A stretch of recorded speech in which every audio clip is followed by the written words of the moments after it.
গুরুদত্ত ভারতবর্ষের এক প্রবাদ প্রতিম চলচ্চিত্র পরিচালক, প্রযোজক ও অভিনেতা। চলচ্চিত্র গবেষকেরা মনে করেন তিনি সর্বকালের সেরাদের মধ্যে অন্যতম। গত শতাব্দীর ৫ ও ৬-এর দশকে গুরুদত্ত নির্মাণ করেছিলেন তার কালজয়ী সৃষ্টিগুলি। তার পরিচালনায় নির্মিত পিয়াসা, কাগজ কে ফুল আজ ফিল্ম ইনস্টিটিউটগুলিতে সিলেবাসের অন্তর্ভুক্ত। তার পরিচালনায় মুক্তিপ্রাপ্ত চলচ্চিত্র তো বটেই, তার বাইরেও তিনি বেশ কয়েকটি ফিল্মে অভিনয়ও করেছিলেন। বিমল মিত্রের কাহিনী অবলম্বনে সাহিব বিবি আউর গুলাম ছায়াছবিতে গুরু কেবল প্রযোজকই ছিলেন না, অভিনয়ের পাশাপাশি পরিচালনাতেও তাঁর স্বাক্ষর স্পষ্ট। ব্যক্তি মানুষ ও স্রষ্টা হিসেবে কেমন ছিলেন তিনি?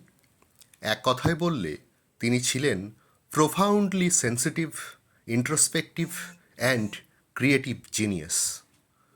প্রতিভা ও প্রবৃত্তির দ্বন্দ্ব তাঁর জীবনে এনে দিয়েছিল সুতীব্র টানাপোড়েন।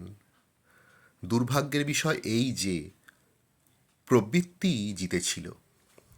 যে বিষাদের ছায়া তাঁর চলচ্চিত্র ভুবনে স্পষ্ট থেকে স্পষ্টতর হয়ে উঠছিল, তা আসলে তাঁর ব্যক্তি জীবনকে আচ্ছন্ন করেই রেখেছিল।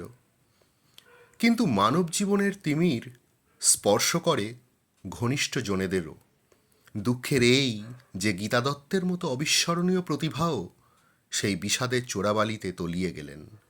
আমাদের বই গুরুদক্ষিণা এই সব কিছু নিয়েই।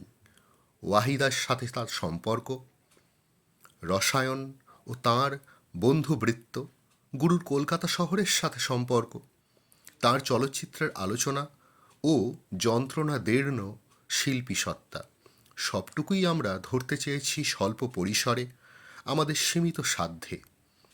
সম্পাদক, প্রচ্ছদশিল্পী ও প্রকাশক রাজদীপ দাকে ছাড়া এই বই হতো না। গুরুদত্তের জন্মশতবর্ষে এই বই তাই আমার একার না, আমাদের।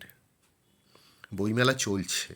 বইটি পাবেন কলকাতা বইমেলার লিটল ম্যাগাজিন প্যাভিলিয়নের মাঝামাঝি হ্যালো টেস্টিং ও হ্যালো বুকসের ৮৮ নম্বর টেবিলে। ধন্যবাদ।